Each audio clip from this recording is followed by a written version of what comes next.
And हम बहुत सारा कर चुके हैं, थोड़ा सा ही रहता है, इसको आज हम निपटा देते हैं, ठीक है। स्क्रीन दिख रही है सबको? यो मैम। बोलो। आई होप आप लोग पढ़ कर आए हो, रिएक्शंस कर कर आए हो। Yes ma'am.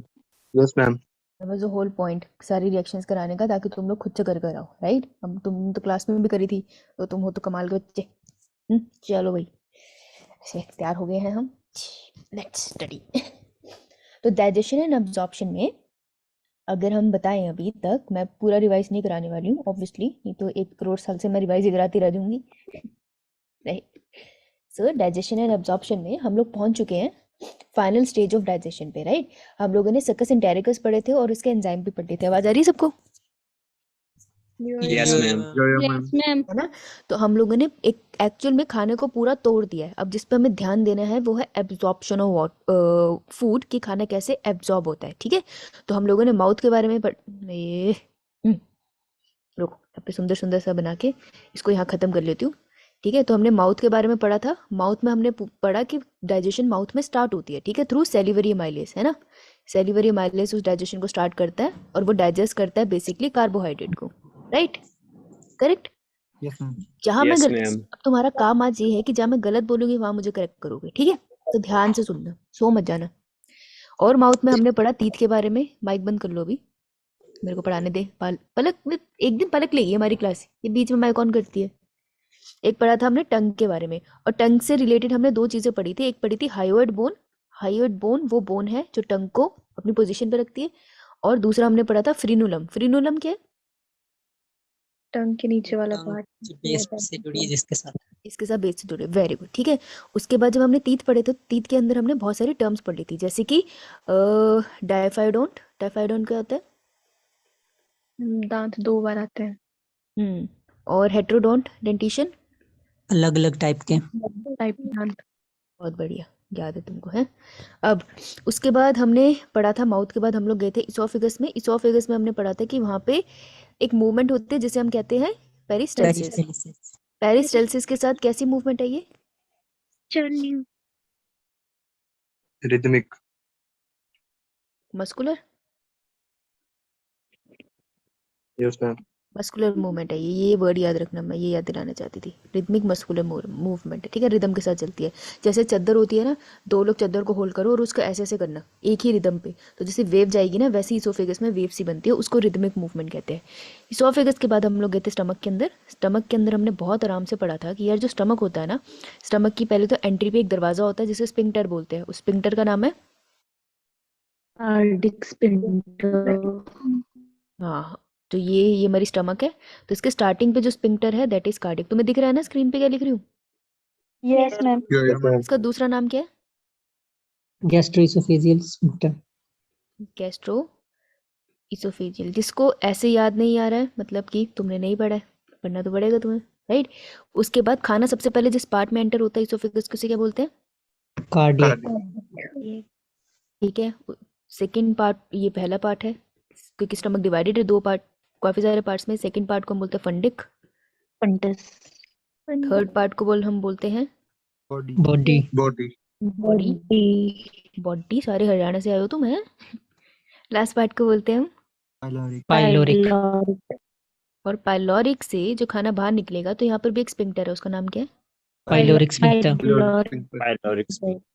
वेरी गुड, बहुत बढ़िया भाई, पढ़ कर आए हो, खुशी हुई मुझे देख के। अब स्टमक के अंदर जो हमने पढ़ा था उसके पास, स्टमक के पास एक रूगे होता है ना।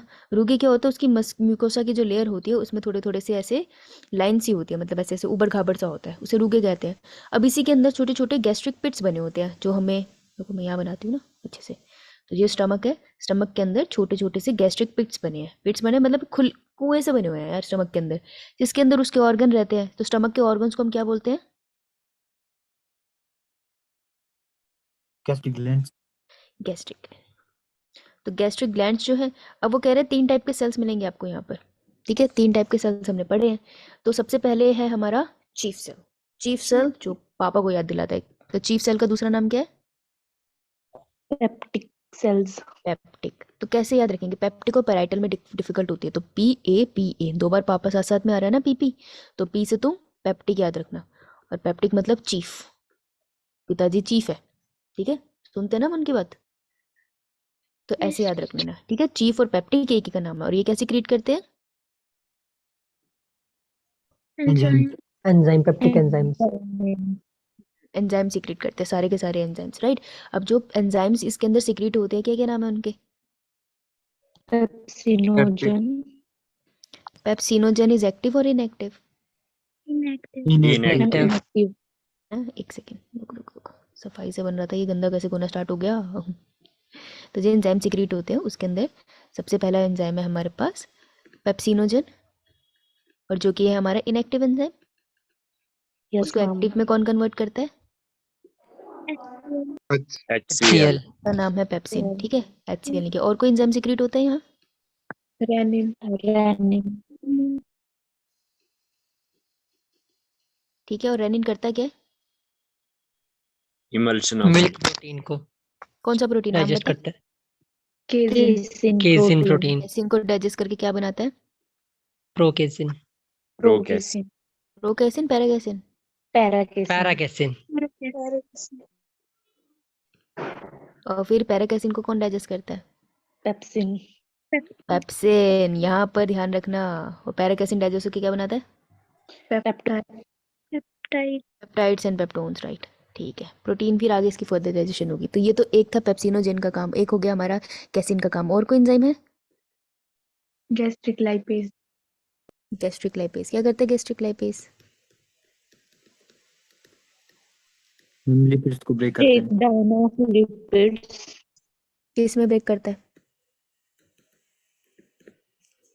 डाइग्लिसराइड्स में डाइग्लिसराइड में, है ना, एक फैटी एसिड की चेन हटा देगा जब तू उसे। गुड, ये तो हो गया एक चीफ सेल्स का काम, ठीक है। अब दूसरे सेल के पास आते हैं हम। तो दूसरे सेल हमें इसके अंदर मिल जाते हैं।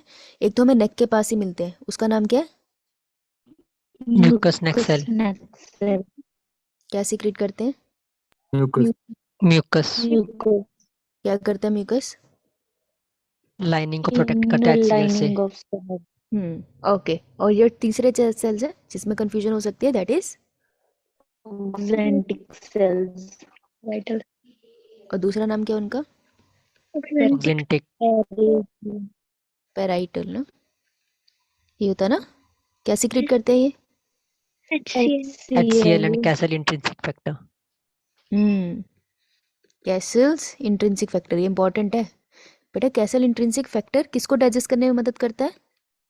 विटामिन B12 विटामिन B12 को एक और नाम है, कैसल और एक और नाम है, और एक और नाम है cobalamin cobalamin. Cobalamin, very good, शाबाश। विटामिन B12 पता होना चाहिए, ठीक है। और HCl ने क्या किया? एक तो पैथोजन को किल करता है एक्टिवेट पेप्सिनोजन, और दूसरा क्या काम किया? किल पैथोजन। पैथोजन को फेरिक को फेरस में कन्वर्ट किया हाँ, ये आया, शाबाश। Fe3 को Fe2 पॉजिटिव में किया, ये किया ना? यस क्या बात है, ये तो मेरे ध्यान से भी उतर गया था, थैंक यू अनीश। नेक्स्ट, उसके बाद हम स्टमक में चले गए। स्टमक के बाद हम जा रहे हैं इंटेस्टाइन के अंदर, राइट। दिख रहा है ना सबको स्क्रीन पे? यस मैम ठीक है, एक ही मैं बना रही हूँ ताकि क्विकली रिवीजन हो जाए, दो तो करने की जरूरत है हमें। एक सेकेंड। जब इंटेस्टाइन के अंदर हम गए तो इंटेस्टाइन का फर्स्ट पार्ट, हाँ भाई कहाँ है वो हमारा? आज मैं दोबारा एनसीईआरटी पढ़ रही थी, मैंने डाउनलोड कर लिया क्योंकि तुम मुझे बताते नहीं हो सही से। है जे शेप्ड होता है डूडेनम, यू शेप होता है, सी शेप होता है? जी सी ये यार ये जे पे अटका हुआ है। सी शेप होता है, कितनी बार बताया तुझे, जे शेप स्टमक होती है, ये मानेगा नहीं, मत मान, एनसीईआरटी में लिखा है, मरेगा मरेगा। चल, इंटेस्टाइन में जो स्टमक जिस पार्ट में खुलती है उस पार्ट को क्या कहते हैं? ड्यूडेनम हाँ, यहाँ से आ गया हमारा duodenum. Main digestion of food किस पार्ट में होता है? Duodenum duodenum. इंटेस्टाइन के 3 पार्ट होते हैं, कौन कौन से? ड्यूडेनम, जेजुनम इलियम सबसे ज्यादा कॉन्वोल्यूटेड पार्ट कौन सा होता है? इलियम मोस्ट कॉन्वोल्यूटेड, कट्ठा मट्ठा सा। और सबसे लंबा पार्ट कौन सा होता है लेंथ वाइज? ज्यूजेनम, ठीक है, लेंथी ही होता है सबसे ज्यादा। Okay, right. एनसीईआरटी ध्यान से पढ़ोगे तब तुम्हारा ध्यान रहेगा। अब ड्यूडेनम के अंदर सिक्रीशंस, अब इंटेस्टाइन के अंदर दो चीजें हैं। इसके अंदर कौन कौन सी, सबसे पहला पॉइंट, मेजर फूड डाइजेशन कहाँ होती है? यूटिनम यूडिनम में duodenum, हेयर, यहाँ पे फूड मेजर हेयर डाइजेस्ट होगा, ठीक है, उसमें भी ड्यूडेनम में होगा, ठीक है। और एब्जॉर्प्शन ऑफ फूड कहाँ पर होती है? ड्यूडेनम नहीं, duodenum is break down of food से है, ठीक है, ब्रेक डाउन ऑफ फूड। और एब्जॉर्प्शन ऑफ फूड कहाँ पर होगी? जो बाकी के दो पार्ट है बेटा, उसमें भी तो कुछ होगा ना, ड्यूडेनम एंड इलियम। तो यहाँ पे होगा मेजर एब्जॉर्प्शन ऑफ फूड, ठीक है। एब्जॉर्प्शन मैंने तुम्हें अभी करानी है, ओके, ऑलराइट। चलो अब मुझे छोटा छोटा लिखना आ गया है पेन टैब पे, पहले मेरे से लिखा नहीं जाता था। ओके, अब जो बच्चे अभी ज्वाइन करे ना, डर गए होंगे कि हे भगवान क्या हो गया, कुछ नहीं, रिवाइज कर रहे हैं, मर मत जाना तुम, और टाइम से आया करो क्लास में, नमूने। चल देखो, ब्रेकडाउन ऑफ फूड की बात करेंगे तो अब मेरे को नेक्स्ट पेज पे जाना पड़ेगा, क्योंकि यहाँ तो बहुत ज़्यादा तूफान हो गया। नेक्स्ट पेज कहाँ है? यहाँ से ही ले लेती हूँ, चलो। तो इंटेस्टाइन में जो फूड की डाइजेशन होनी है, उसके अंदर इंटेस्टाइन में सिक्रीशंस कौन कौन सी होती है? किस किस की सिक्रीशंस आती है? pancreatic और bile, liver, इंटेस्टाइन की खुद की नहीं होती? yes ma'am, बाय, जैसे पहले तो लीवर लिखते हैं हम, है ना, लीवर, अरे अरे, लीवर की होती है, फिर पैनक्रियास की भी होती है, और small हमारे intestine, खुद स्मॉल इंटेस्टाइन की भी होती है। तो ना मैंने एक गलती कर दी है, उसको लिख लो, यहाँ पे स्मॉल इंटेस्टाइन कर लो, ठीक है, कंफ्यूजन मत होना, है ना। सो स्मॉल इंटेस्टाइन की सिक्रीशन को तो अपन बुलाते हैं सकस entericus, right. Yes ma'am yes ma'am, चलो अब हम चलो एक बार बात करते हैं लीवर की। तो बेटा जो लीवर होता है, लीवर के जो सेल्स होते हैं उसको क्या बुलाते हैं? hepatic cells, हिपैटिक लोब्यूल किसको कहते हैं फिर, पता है ये वाली बात तुम्हें? फंक्शनल यूनिट में, फंक्शनल यूनिट ऑफ लीवर।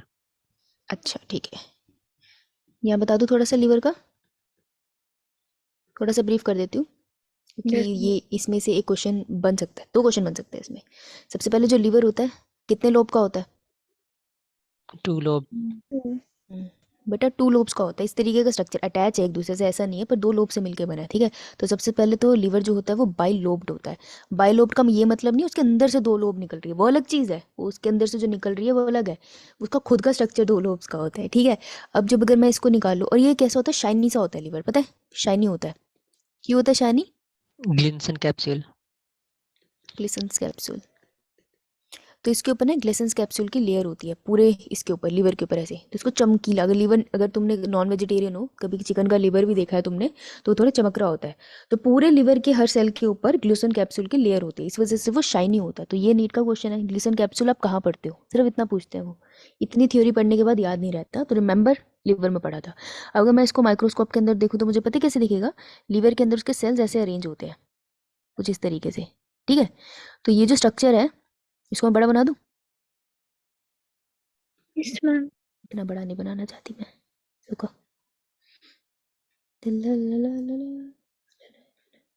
यार पन्नी राशि से ऐसे बनाते हैं, ठीक है। इसे हम कहते हैं, इसे हम क्या बुलाते हैं हनीश? हेक्सागन, हाँ, और इस सेल को क्या बुलाते हैं, मतलब इस स्ट्रक्चर को क्या बुलाते हैं जिसके अंदर हिपैटोसाइट्स अरेंज हेपेटिक होते हैं? Lobule, hepatic lobule. लोब्यूल, हाँ, तो हिपैटिक लोब्यूल क्या होती है एक्चुअल में, जो नीट का क्वेश्चन बनेगा, that is functional unit of liver, ठीक है, फंक्शनल यूनिट ऑफ लिवर है। इसके अंदर लीवर के सेल्स अरेंज होते हैं। अब लीवर के सेल्स का नाम क्या होता है, ऐसे लाइंस में अरेंज होते हैं, क्या नाम होता है इनका?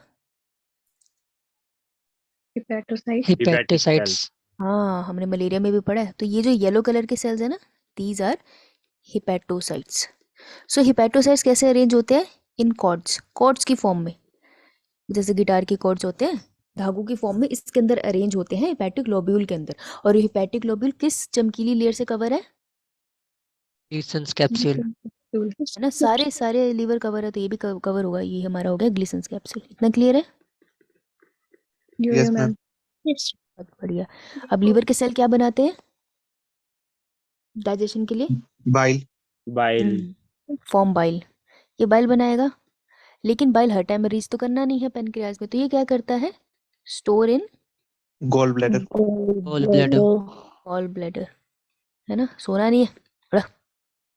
गॉल ब्लैडर ऐसे चुनचुना से यहाँ बनाते हैं हम लोग, ये ऐसे बना देती हूँ मैं, सही है। तो गॉल ब्लैडर में उसको स्टोर करता है, अब गॉल ब्लैडर में वो उसको स्टोर भी करता है, और गॉल ब्लैडर का फिर दो फंक्शन हो गए हमारे पास, एक होता है Storage of bile. Storage of bile. और दूसरा concentration concentrate. Concentrate the bile. Yes, याद रखना दो फंक्शन है, ठीक है। ये हो गया गॉल ब्लैडर का काम, ठीक है जी। अब चलो यहाँ से ये निकल गया बाइल, ओके मैं यही लिख देती हूँ क्योंकि अब जब हम कर ही रहे हैं, तो बाइल का काम क्या है, Emulsification of fat.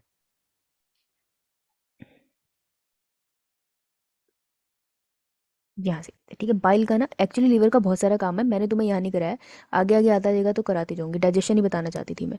तो मेन जो तुम्हें पढ़ना that is emulsification of fat, क्या मतलब होता है इसका भी, फैट के मॉलिक्यूल को छोटे मॉलिक्यूल में तोड़ना. फैट के बड़े मॉलिक्यूल्स को छोटे छोटे मॉलिक्यूल्स में तोड़ देना, that is emulsification of fat.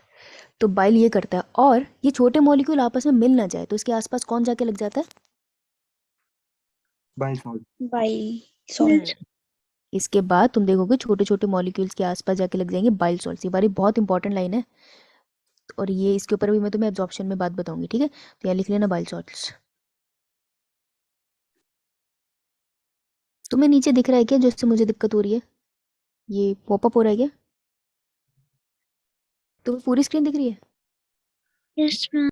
Yes, ma'am. No पूरी स्क्रीन नहीं दिख रही है, तो बताया क्यों नहीं भाई, See, ma'am. जूम आउट करके देख एक बार। अच्छा, बाइल का हो गया काम, पैनक्रियास पे आ जाए। Yes Yes, ma'am. Yes, ma'am. इसको थोड़ा सा यहाँ से करती हूँ, आई वांट कि एक ही में हो, तो एक क्विक रिवीजन लगती है, लंबा हो जाता है ना फिर ऐसा होता है यार, ये और पढ़ना है। चलो पेज को बजाते हैं हम, बहुत कंजूसी है हमारे यहाँ पे। चलो नेक्स्ट इज हमारे पास पेनक्रियास। हाँ भाई, पेनक्रियास एक्सोक्राइन एंडोक्राइन है, Heterocrine. एक्ट्रोक्राइन दोनों है। Both. हेट्रोक्राइन, है ना। तो ये जो पत्ते जैसा स्ट्रक्चर है पेनक्रियास का, इसके जो एक्सोक्राइन ग्लैंड है जो डाइजेशन में काम करते हैं, उनका नाम क्या है, Acini. ऐसे नहीं। अरे बाइल के अंदर कोई एंजाइम है, no ma'am, no no enzyme. Ma'am. No, हाँ। ma'am. नो एंजाइम, याद रखना भाई, बहुत इंपॉर्टेंट लाइन है, नीट की फेवरेट, ठीक है। तो ये जो सेल्स हैं ये है हमारे एसिनी, पहले सेल, और एसिनी क्या होते हैं हमारे एक्सोक्राइन, है ना। Yes, ma'am. क्या सीक्रेट Yes, करते हैं ma'am. ये, क्या सीक्रेट करते हैं ये, पैनक्रियाटिक Amylase. पैनक्रियाटिक एंजाइम सारे करता है ना, सिर्फ एमाइलेज करेगा। बता भाई पैनक्रियाटिक एंजाइम्स का नाम बता फिर फटाफट, अब फंस गया अब तू, बोल। Proteases, lipases, nucleus, amylase. क्या बात है भाई,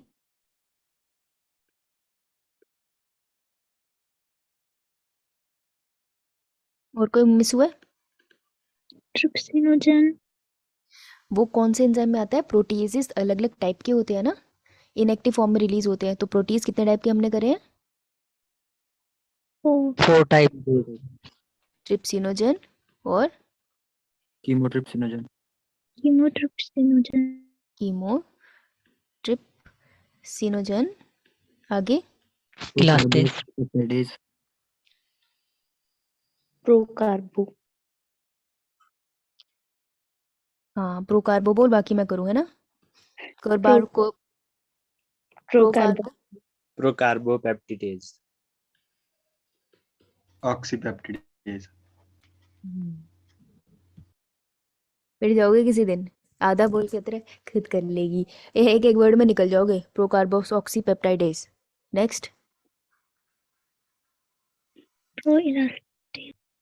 प्रोइलास्टेज, लेकिन हमने इसकी डिटेल आगे नहीं पढ़ी थी तो हम इसको छोड़ देते हैं, लेकिन याद रखेंगे कि यहाँ पर कभी मेंशन है, क्योंकि बहुत पहले पूछा जाता था ना, इसलिए वर्ड मेंशन है, ठीक है। ये तो था अपने एक्सोक्राइन वाले पार्ट का पार्ट। अभी इसका एंडोक्राइन पार्ट होता है जो हार्मोन सिक्रीट करता है, तो यहाँ पे वो सेल्स होते हैं आइलेट उसके, मैंने बोल दिया, आइलैंड की तरफ पड़े होते हैं, क्या कहते हैं इनको?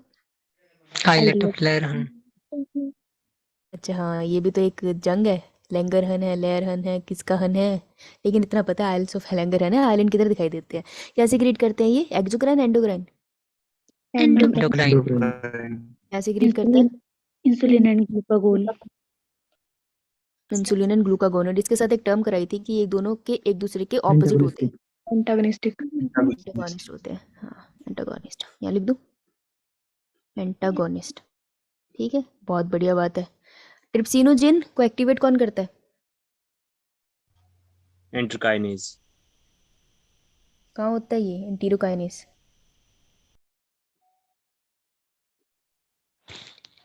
डुओडेनम में। ये पेज कैसे पलटा तूने? मैं रिवाइज तुमसे ऐसे करा रही हूँ, पेज पलट के बता रहे हो, शर्म नहीं आती? एंटीरोकाइनेस कहाँ से आता है? ड्यूडेनम में। कौन सी लेयर में होता है ड्यूडेनम की? म्यूकस लेयर सिक्रीट करती है। Mucosa. हाँ म्यूकोसा वाली लेयर इसको सिक्रीट करती है। म्यूकोसा लिख देती हूँ तो तुम म्यूकस लिखा होगा गलती से। Mucosa layer. अगर पेपर टफ हुआ ना तो वो ये लेयर के बेसिस पे क्वेश्चन पूछ लेगा, ठीक है। उसके बाद ट्रिप्सिन जाके क्या करता है? बाकी के एंजाइम को एक्टिवेट करेगा। एक्टिवेट करेगा, है ना। अच्छा, बाकी के एंजाइम को एक्टिवेट करेगा। और एक छोटी सी लाइन थी, हमने कल एनसीईआरटी में पढ़ी थी कि उसको एक्टिवेट करने के लिए कोई एंजाइम लगता है इंटेस्टाइन में। इनमें से किसी को एक्टिवेट करने के लिए एक एंजाइम लगता है। यहाँ पे मैंने तुम्हें इंटेस्टाइन पढ़ाया था, उस एनसीईआरटी की उस पैरे की लास्ट लाइन है इतनी सी।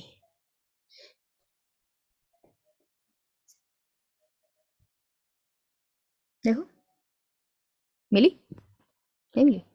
चलो मिलेगी तो बताना मुझे भी, ठीक है। चलो पेनक्रियास तक पहुंच गए हम लोग, ठीक है। अब बस एक बार इंटेस्टाइन के वो पढ़ लेते हैं, स्मॉल इंटेस्टाइन के, ठीक है। स्मॉल इंटेस्टाइन के क्या पढ़ेंगे हम लोग? सिक्रीशन। उसकी खुद की सिक्रीशन को क्या बोलते हैं? सकस इंटेरिगस। तो सकस इंटेरिगस किस में रिच होती है? पहले तो सब सकस इंटेरिगस सिक्रीट कौन करता है? कौन सिक्रीट करता है? स्मॉल इंटेस्टाइन सिक्रीट करते हैं, लेकिन स्मॉल इंटेस्टाइन का भी कौन सा पार्ट सिक्रीट करता है, पता है? नहीं पता है? तो स्मॉल इंटेस्टाइन है, cells and goblet cells. कौन सिक्रीट करता है? मैम दोबारा ब्रश बोलो। बॉर्डर सेल्स उसके, और उसके जो गॉबलेट सेल्स वो। Brush border cells and goblet cells. अब देखो ये इंटेस्टाइन है, स्मॉल इंटेस्टाइन, इसके अंदर हमें क्या मिलेगा? ऐसे उबड़ खाबड़, क्या बोलते हैं इसको? हाँ देख ले, कोई बात नहीं, क्या बोलते हैं? लाई। गुस्सा ना दिला प्लीज। तीन नाम कराए थे कल, देख देख देख क्या काम नाम कराए थे।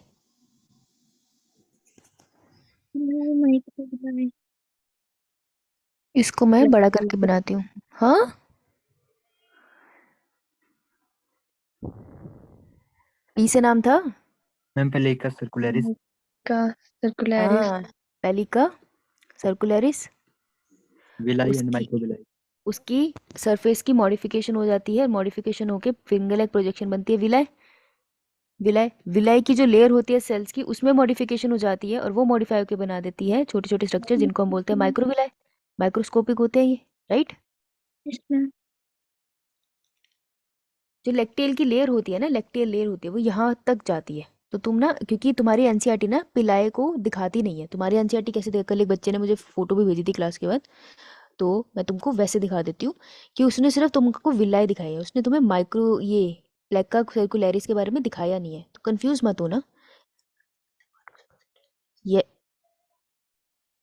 यस यस ऑफ कोर्स उसी का एंजाइम है ना, उसने सिक्रीट किया है, बिल्कुल सर, ये साइल, ठीक है। तो उसने तुम्हें जो सीधा दिखाया वो तुमको विलाय दिखाया, प्लेका सर्कुलरिस ने दिखाया। लेकिन जैसे एम्स वगैरह का पेपर आता था ना, तो उसमें मेंशन होता था ये, इसलिए मैंने तुम्हें बताया था, ठीक है। अब देखो इसके बीच में से जा रही होती है क्लियर, क्योंकि मैं वाइट से नहीं बना सकती, वाइट कलर इसमें दिखता नहीं है। इसको हम बुलाते हैं, क्या बुलाते हैं?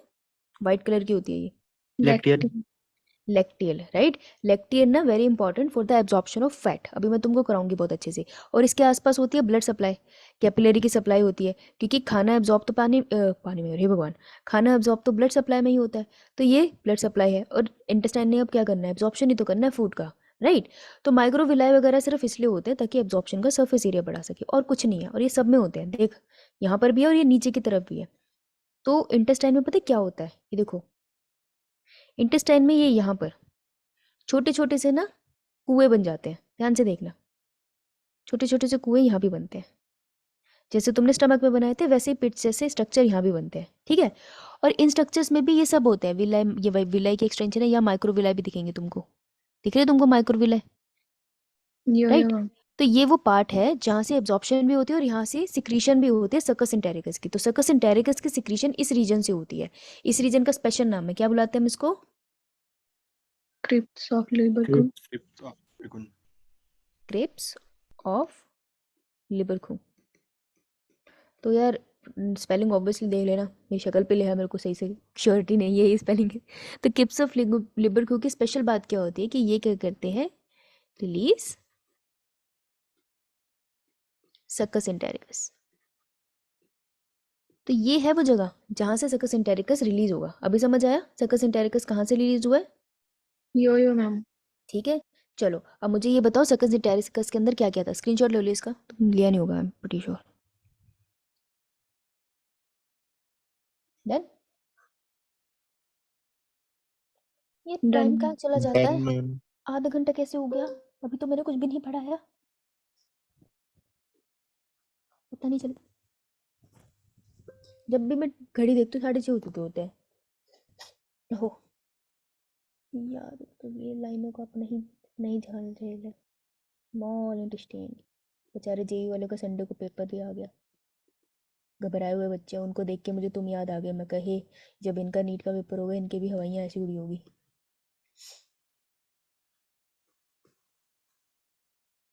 पर कोई ना, तब तक तुम बहुत अच्छे से प्रिपेयर हो जाओगे। स्मॉल इंटेस्टाइन, स्मॉल इंटेस्टाइन का सकस इंटेरिकस में क्या क्या होता है? को नहीं, मैं तो नहीं रोएगा क्यों, कमाल है।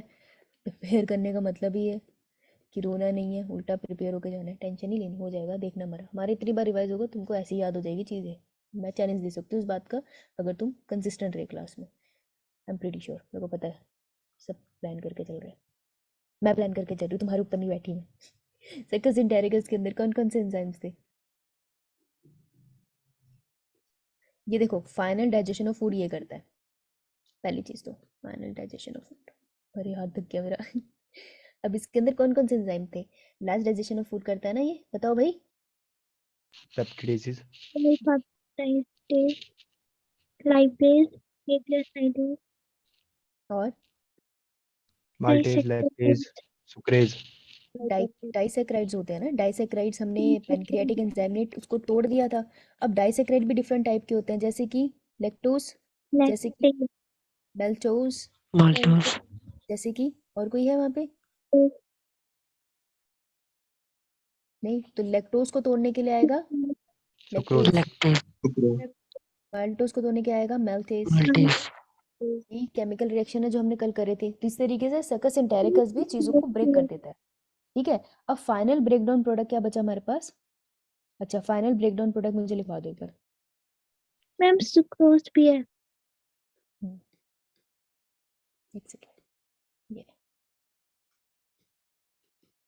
ठीक है। तो अब बता, फाइनल ब्रेकडाउन प्रोडक्ट मुझे क्या मिला, मुझे एक बार वो लिखवा दे। ग्लूकोज, ग्लूकोज, और amino acids, galacto, galactose, fructose, और sugar and nitrogen glycerol, nitrogenous bases, fatty और acids, fatty acids, fatty acid and glycerol. Fatty acid and glycerol. yes ma'am। Yo ma'am.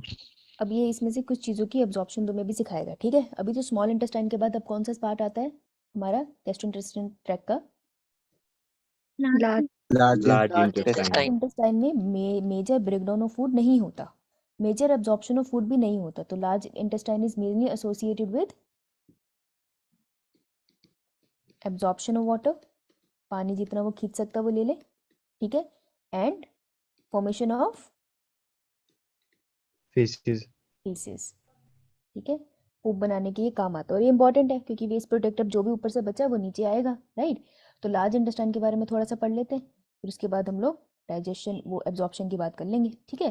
छोटे सा है। अब लार्ज इंटेस्टाइन के कितने part होते हैं?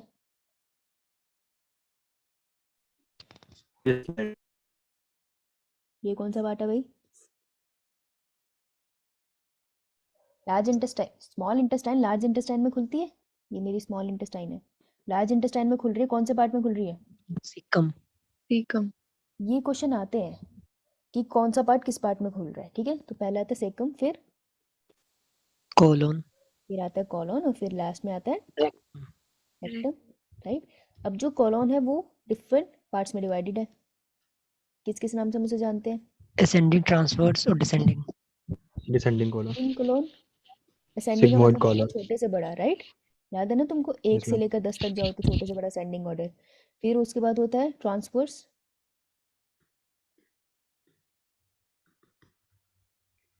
और फिर आता है हमारे पास descending colon. Descending and sigmoid at the end. कहाँ चला गया तू? Descending colon. फीसिस को कौन होल्ड, मैं प्रीवियस स्लाइड, अच्छा लिख ले कोई ना।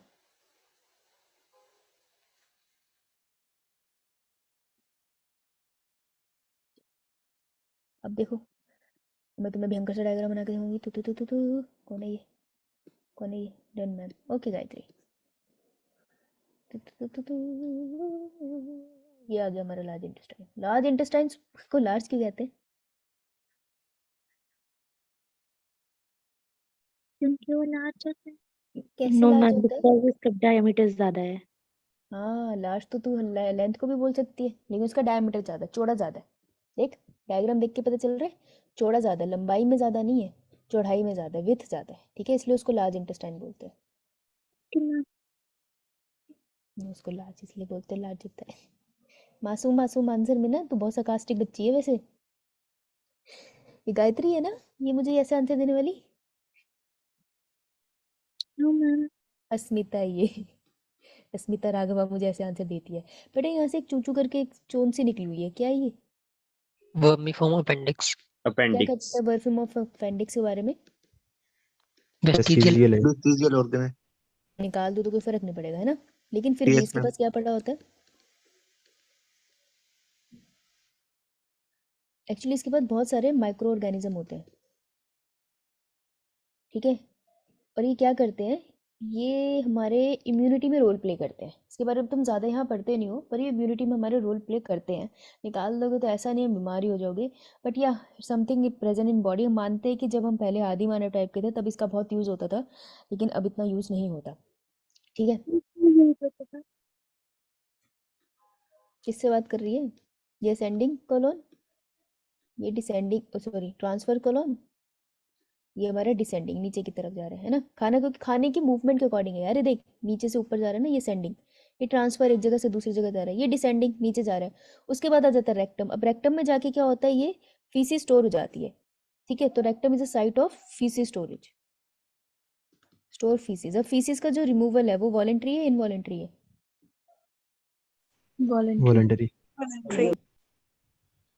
फीकल रिमूव वॉलेंट्री है भाई, इनवॉलेंट्री मत कराना। इनवॉलेंट्री होता तो बहुत ही ज़्यादा दिक्कत हो जाती। इंसान के कंट्रोल में है, 2 नंबर कब जाने का है ना, कोई और डिसाइड नहीं करता। अब जब भी खाना लार्ज इंटेस्टाइन से पास होता है तो वो वाटर को अब्जॉर्ब करता रहता है और इसको थिक करता रहता है। इसके अलावा यहाँ पर म्यूकस सेल्स भी होते हैं ना, गॉबलेट सेल्स, तो म्यूकस भी सिक्रीट करता है। तो मैं क्या कर देती हूँ, वाटर एब्जॉर्ब, ताकि डिहाइड्रेशन ना हो भैया, पानी बचा ले हम लोग। वाटर एब्जॉर्ब, दूसरा काम ये क्या करता है, सिक्रीट म्यूकस। म्यूकस क्यों सिक्रीट करता है? Smooth passage of food. Solid to solidified faeces, faeces को बेसिकली एक दूसरे से अटैच करने के लिए, ठीक है, प्लस स्मूथ पैसेज। क्योंकि जब फीसिस पास होगी तो वो ड्राई होती चली जाएगी, तो वो एग्रेशन, मतलब एग्रेशन कह रही, सॉरी, मतलब कि स्किन को ऐसे ऐसे रफ कर सकते हैं, अंदर से फाड़ सकती है, तो ऐसे छिल ना जाए इस वजह से, ठीक है। मनीषा ऐसा तो याद नहीं है मुझे, पर कोई पूछेगा नहीं, ओके, सो ये 2 काम है लार्ज इंटेस्टाइन के, लिख लिए सबने? लास्ट स्टेप इज, जब यहाँ से फीसिस बाहर रिमूव होगा, removal of faeces is known as Defecation. Ejection या डेफिकेशन। Right, done? डन सबका? Yo, yo ma'am. Yo that was a complete passage of अपना डाइजेस्टिव सिस्टम। आई होप तुमको कुछ कुछ हो गया होगा इसमें से, कुछ मिस हुआ है तो तुमको पीछे जाके लेक्चर लगाने की आवश्यकता है। इसका स्क्रीनशॉट ले। अब मैं आपको एब्जॉर्प्शन बताती हूँ, मैंने एब्जॉर्प्शन नहीं बताया अभी तक। जल ग्राइंड करना चाहेंगे हम, खत्म हो गया। डन? मम्मी लास्ट वाला पॉइंट रिपीट करना तो आपने बोला रिमूवल ऑफ पीसेस। उसको हम कहते हैं इजेक्शन या डेफिकेशन। ओके, बस नाम मैम बताओ। प्रीवियस स्लाइड बताना एक बार। ये वाला साइलिक कॉलोन में ना बैठे होते हैं अपेंडिक्स के पास, तो उसको हम कहते हैं टेनाकुला, डन मैम। टीनिया और इकोलाई, ये सब चीज़ें आपको मिल जाती है वहाँ पर इसका कुछ खास रोल नहीं होता। तो हम, क्योंकि हमारी बॉडी में बहुत सारे माइक्रोब्स होते हैं ना, तो ये उनमें से कुछ प्रेजेंट होते हैं, पर इनका कुछ यहाँ पर डिस्कस हम ज़्यादा नहीं करते हैं, पर हाँ ऑब्वियसली प्रेजेंट होते हैं हमारे सिस्टम में। अब अब चलो, अब मैं तुमको बताती हूँ gastro intestinal tract, GI tract हम इसको बोलते हैं, ठीक है, जो पूरी की पूरी हमारी एलिमेंट्री कैनाल है, राइट। तो एलिमेंट्री कैनाल की ना कुछ लेयर्स है, जिस लेयर्स को तुमको पता होना चाहिए, और इससे थोड़ा question out of syllabus type का आ सकता है। तो देखो, एलिमेंट्री कैनाल की लेयर वैसे मैंने तुमको कल कराई थी शायद, तो मैंने क्या कराई थी, तुमने मुझे कराई थी। तो ये एलिमेंट्री कैनाल जो पूरी की पूरी है, ये इसोफेगस आ रहा है, उसके बाद यहाँ पे इसोफेगस के बाद स्टमक आता है, स्टमक के बाद क्या आता है हमारे पास, आता है स्मॉल इंटेस्टाइन, ऐसी होता है, if I am not wrong. Small intestine के बाद क्या स्टार्ट होता है अपने पास, Large intestine. Large intestine start हो जाता है, ठीक है। उसके बाद अपना रेक्टम आ जाता है और सब कुछ खत्म हो जाता है। तो मैं स्मॉल इंटेस्टाइन का ऐसे काट ली हूँ और उसका डायसेक्शन यहाँ पे खोल के देख रही हूँ, ठीक है। तो मुझे कुछ इस तरीके का स्ट्रक्चर दिखाई देगा। तो ऐसे जब मैं स्ट्रक्चर देती हूँ तो 4 लेयर हमें दिखाई देती है, जो बिल्कुल अंदर की तरफ है। एक है जो बिल्कुल अंदर वाली लेयर है, जिसके थ्रू खाना मूव कर रहा है, उसको, जो अंदर वाला रीजन है जहाँ से खाना मूव करता है, उसको हम कहते हैं लूमेन। खाली है ये, है ना। यस। Yes, ma'am. यहाँ खाना मूव करेगा, यहाँ से खाना मूव करता है पूरे डाइजेस्टिव सिस्टम में। उसके बाहर वाली लेयर को हम बोलते हैं म्यूकोसा। तो देखो एनसीईआरटी की लेबलिंग आ सकती है, ये लेयर है म्यूकोसा की, इसलिए मैं ये डायग्राम लेकर आई हूँ। म्यूकोसा के बाद हमारे पास प्रेजेंट होती है सब म्यूकोसा, ये वाली लेयर है, ठीक है। अब उसके बाद एक लेयर होती है जो ये बंडल है, इसको हम बुलाते हैं क्या, मस्कुलैरिस। मस्कुलैरिस होती है inner circular and outer longitudinal, ठीक है। तो ये लॉन्गिट्यूडनल फाइबर है, जो तुमने काटे हैं तो ऐसे दिखाई दे रहे हैं, तो कंफ्यूज मत होना सर्कल देख के, जो तुमको सर्कल की तरह दिख रहा है वो लॉन्गिट्यूडनल फाइबर है, ठीक है। और बिल्कुल बाहर वाली लेयर होती है हमारी सुरोसा, उसके ऊपर एपिडर्मल लेयर पर प्रेजेंट होती है, क्योंकि सारे स्ट्रक्चर्स के ऊपर आउटर लेयर एपिडर्मिस की होती है। तो ये सिरोसा है, राइट। अब जो तुमसे पूछता है वो ये कि मुझे एक बात बताओ, मैंने ये तो बोल दिया कि पेप्सिनोजन रिलीज हो गया या सकस इंटेरिकस रिलीज हो गया, लेकिन उसको सिग्नल किसने दिया, खान पेट को कैसे पता चला खाना है उसमें, ऐसा क्या हुआ, खाना आया तो वो रिलीज हो गया। न्यूरॉन से न्यूरल कंट्रोल में होता है सारा काम ये। ये सारा का सारा काम न्यूरल कंट्रोल में होता है। Very good. न्यूरॉन कहाँ प्रेजेंट होते हैं, दैट्स अ गेम, ठीक है। तो क्या होता है, न्यूरल कंट्रोल जो होता है, ऑब्वियसली खाना यहाँ है तो म्यूकस के पास न्यूरॉन होंगे, लेकिन एक न्यूरॉन नहीं प्रेजेंट होता। अब मैं इसको बहुत कॉम्प्लिकेटेड नहीं करना चाहती, क्योंकि तुमको ज़रूरत नहीं है, बस इसको बड़े ध्यान से शॉर्ट में सुनना कि न्यूरॉन होते तो यहाँ प्रेजेंट है, लेकिन एक दूसरे से कनेक्टेड होते हैं, ठीक है। तो एक न्यूरॉन है, उससे दूसरा न्यूरॉन कनेक्टेड है, उससे तीसरा न्यूरॉन कनेक्टेड है। अलग कलर से बना दूं कि तुमको मैं न्यूरॉन वाले चैप्टर तक अगर हम पहुंच पाए, मेरी पूरी कोशिश है, पर अगर हम पहुंच पाए तो डेफिनेटली मैं कराना चाहूँगी। यहाँ से कनेक्टेड है, उससे तीसरा न्यूरॉन कनेक्टेड है, ये सिग्नलिंग करते हैं एक दूसरे को। तो ये न्यूरॉन ही सिग्नल देते हैं कि भाई रिलीज करो। तो न्यूरॉन का एक पूरा नेटवर्क प्रेजेंट होता है हमारे पास, कहाँ पर, ये वाली लेयर पे, सब म्यूकोसा पे। तो देखो इसको लिख लो वहाँ अपनी एनसीईआरटी में, सब म्यूकोसा पे ऐसे लिख लो, न्यूरॉन का नेटवर्क है। तो ये जो न्यूरॉन का नेटवर्क है सब म्यूकोसा पे, उसका एक नाम है जो तुमसे पूछा जा सकता है, that is known as Meissner plexus. सुना है किसी ने भी हेल्प बुक से पढ़ा होगा तो उसने इसे देखा होगा। तो मैग्जिनल प्लेक्सिस कुछ नहीं है, न्यूरॉन का गुच्छा है जो सब म्यूकोसा पे पड़ा है। और न्यूरॉन का ऐसे ही एक गुच्छा होता है जो पीछे की तरफ पड़ा होता है। ऑरिबैश मतलब पीछे, तो ऑरबैश प्लेक्सिस। और इसका एक और नाम होता है, इसी को हम बनाते हैं माइंट्रिक, स्पेलिंग देख लेना, आई थिंक डबल टी होता है, माइंट्रिक प्लेक्सिस। तो ये भी न्यूरॉन का गुच्छा होता है। ये कौन सी लेयर में पड़ा होता है, ये क्वेश्चन पूछ लेते हैं। तो this is also neuron network. कौन सी लेयर में दिख रहा है? मस्कुलरिस। मस्कुलरिस। ये नीट के 2 क्वेश्चन है, कहीं ना कहीं इनका जिक्र जरूर मिलेगा। जब हम PYQ लगाएंगे ना तो तुमको मिलेगा, तो उस टाइम याद रखना कि तुम्हें बस लोकेशन डालनी है, ठीक है। और ये कुछ नहीं करते, इन्हीं की वजह से हमारे स्टमक को पता चलता है भी खाना आया है, चल खाना आया है। तो स्टमक के पास ना कुछ ऐसे हमारे स्टमक कह रही मैं सिर्फ, सॉरी, एलिमेंट्री ग्लैंड के पास कुछ ऐसे सेल्स होते हैं जो हार्मोन सिक्रीट करते हैं। तो देखो न्यूरॉन हार्मोन सिक्रीट करवाते हैं, वो हार्मोन फिर आगे जाके एंजाइम सिक्रीट कराते हैं फूड डाइजेशन के लिए। तो इतना लंबा प्रोसेस है। तो पहले ये मेजनर प्लेक्सिस और बैक प्लेक्सिस ये स्टिमुलेट करेंगे हार्मोन सिक्रीटिंग सेल को, फिर ये हार्मोन सिक्रीटिंग सेल सिक्रिएट करेंगे सारे के सारे एंजाइम सिक्रीटिंग सेल्स को। तो ऐसे एक नेटवर्क चलता है। तो मैंने तुमको न्यूरॉन करा दिया, अब मैं तुम्हें हार्मोन वाले सेल कराती हूँ। चलो आगे। Yes ma'am. No, ma'am. इतनी Just a sec. अच्छा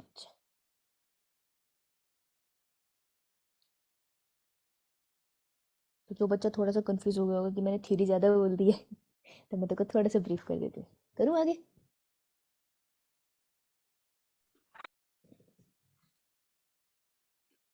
वो मैम बोल और नहीं दिया। बेस्ट लगता है आगे क्या लिखा है? मैंट्रिक्स, स्पेल करना मैम जरा। MYENTRIC। Done ma'am, thank you. कोई ना। अब देखो ध्यान से सुनना मैं क्या बोल रही हूँ। न्यूरॉन्स स्टिमुलेट, किसकी बात हो रही है? GI की बात ही हो रही है, गैस्ट्रोइंटेस्टाइनल ट्रैक्ट की। किसी को भी किसी भी टर्म में दिक्कत है तो पूछ लो, घबराना मत। ये पढ़ा दिया, पूछेंगे तो बोलेंगे, क्या ही बोलूँगी मैं। न्यूरॉन स्टिमुलेट करते हैं किसको? ध्यान से सुनना, हार्मोन सिक्रीटिंग सेल्स। इनके बारे में बताऊंगी अभी अभी यही पढ़ने जा रहे हैं हम। हार्मोन सिक्रीटिंग सेल्स इन GI, ये भी GI में है, न्यूरॉन भी GI में ही है, गैस्ट्रोइंटेस्टाइनल ट्रैक्ट, पूरी एलिमेंट्री कैनाल। अभी जो हार्मोन सिक्रीटिंग सेल है ये करते हैं रिलीज हार्मोन, ये हार्मोन रिलीज करेंगे। और ये हार्मोन क्या करेगा?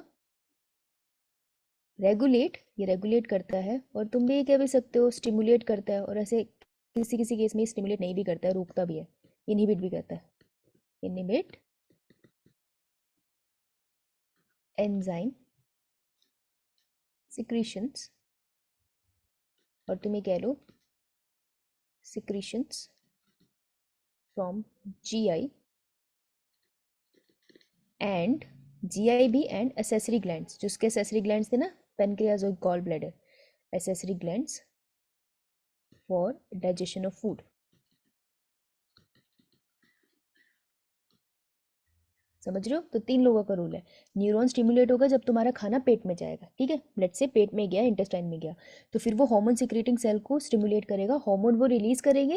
हार्मोन रिलीज करेंगे तो स्टमक से HCl रिलीज होना स्टार्ट होगा, पेप्सिजोनिजन रिलीज होगा, स्मॉल इंटेस्टाइन में सक्कस एंटेरिकस रिलीज होगा। तो ये 3 स्टेप का प्रोसेस है। क्लियर? क्लियर? ये मैम। अब हार्मोन सिक्रीटिंग सेल्स है ना, इसको हमने आगे पढ़ना है, ठीक है। तो एक ही स्लाइड में करा मैंने ताकि बहुत ज़्यादा कॉम्प्लिकेटेड ना हो। देखो हार्मोन सिक्रीटिंग सेल्स को हम बोलते हैं एंटीरो एंडोक्राइन सेल। ये सारे एंडोक्राइन सेल है क्योंकि ये हार्मोन सिक्रीट कर रहे हैं, यानी कि ये डक्टलेस है, ठीक है। तो ये सबके बारे में एक लाइन है, ये डक्टलेस है एंडोक्राइन नेचर में, क्योंकि हार्मोन सिक्रीट कर रहे हैं। एंटीरो क्योंकि हम इंटेस्टाइन में, ज़्यादा सेल है इंटेस्टाइन में पड़े हैं, इसलिए हम इसको एंटीरोक्राइन बोलते हैं, लेकिन ये स्टमक में भी प्रेजेंट होते हैं, ठीक है। तो ये क्या होते हैं? ये वो सेल है जो रिलीज करते हैं हॉर्मोन्स इन GI ट्रैक्ट, ठीक है। इतनी बात क्लियर? क्लियर? Yes ma'am. अब इनके बारे में बढ़ते हैं। Yes, कौन ma'am. कौन से सेल है? सबसे पहला सेल है हमारे पास G सेल। G सेल बहुत ईजी है याद करना। G सेल कहाँ पड़ा होता है? स्टमक में, ठीक है। स्टमक की वो जो ऐसे पिट्स थे ना, तो पिट्स में ही पड़ा होता है ये भी।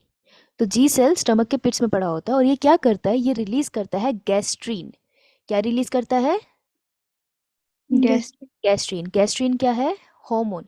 It's a hormone. तो गैस्ट्रीन हार्मोन रिलीज करता है और गैस्ट्रीन हार्मोन क्या क्या करता है फिर? Stimulate gastric pits. वो गैस्ट्रिक पिट्स को स्टिमुलेट करता है ताकि गैस्ट्रिक सिक्रीशन हो पाए। गैस्ट्रिक का मतलब होता है स्टमक। तो स्टमक में HCl रिलीज हुआ, पेप्सिनोजन रिलीज हुआ, म्यूकस रिलीज हुआ। उसको रिलीज करने का सिग्नल किसने दिया? जी सेल्स ने। और जी सेल ने सिग्नल किस फॉर्म में दिया? गैस्ट्रिन हार्मोन की फॉर्म में। ठीक है। तो अगर मैं पूछूं जी सेल की लोकेशन कहाँ है, कहाँ प्रेजेंट होते हैं ये? स्टमक में। और इनका साइट ऑफ एक्शन कहाँ है? साइट ऑफ एक्शन भी इनका स्टमक है कि ये काम कहाँ पर करते हैं? स्टमक में ही तो कर रहे हैं, है ना? क्लियर? यो मैम। चलूं आगे? Yes ma'am. सेकंड वाले जो सेल्स हैं, नीचे मत देखो, जितना मैं करा रही हूँ उस पर ध्यान देते हैं, ठीक है? सेकंड वाले जो सेल्स हैं that is known as S cells. अब देखो सारे सेल्स तुमको मिलेंगे ड्यूडिनम के अंदर, क्योंकि ड्यूडिनम में मेन सिक्रीशन हो रही थी ना। तो जो एस सेल्स होते हैं वो क्या रिलीज करते हैं? सिक्रिटिन। एस सेल क्या रिलीज करते हैं? Secretin. Secretin is what? Secretin is a hormone. बेटे ये सारे हार्मोन है ना? समझ में आ रहा है क्या बात हो रही है यहाँ पे? बताओ भी कहाँ से समझ नहीं आया? बताओ बताओ कहाँ से समझ नहीं आया? समझ नहीं आ रहा तुम्हें? मैम जी। अच्छा में जी सेल एस सेल और कहाँ पे जैसे प्रेजेंट? अच्छा देख, इतना समझ में आया कि जब तूने बर्गर लिया उसको खाया तो वो ईसोफेगस में गया, उससे तेरे स्टमक में चला गया, उससे तेरे इंटेस्टाइन में चला गया स्मॉल, फिर उसके बाद लार्ज इंटेस्टाइन में गया, फिर रेक्टम में गया और फीसिस के फॉर्म में बाहर निकल गया। ये समझ आया? Yes ma'am. देखो ये समझ में आया कि इस पूरे रास्ते को, मेरे मुंह से लेके एनस तक के पूरे इस रास्ते को हम एलिमेंट्री कैनाल कहते हैं। Yes ma'am. Yes, ma'am. Alimentary canal में खाना आएगा ये कैसे पता चलेगा? क्योंकि वहां पर न्यूरॉन पड़े हैं। Yes ma'am. अब ये न्यूरॉन जब पता कर लेते हैं खाना आ गया, उनको अपना ऐसे स्ट्रेच पड़ता है, मतलब जब खाना आता है ना तो इंटेस्टाइन थोड़ी सी स्ट्रेच होगी। यार ऐसी है ना, मैं इसके अंदर, मेरा हाथ ऐसा है, मैं इसके अंदर पेन रखूंगी तो थोड़ा तो इसके सेल्स को थोड़ा स्ट्रेच तो होगा ना कि कोई चीज़ आई है। तो सेल स्ट्रेच हो जाते हैं खाना आने से, तो न्यूरॉन को सिग्नल देते हैं। ये न्यूरॉन जाके स्टिमुलेट करता है हार्मोन सिक्रीटिंग सेल को। ये जो हार्मोन सिक्रीटिंग सेल्स हैं वो 4 टाइप के हमने पढ़ने हैं, इससे ज़्यादा होते हैं वैसे।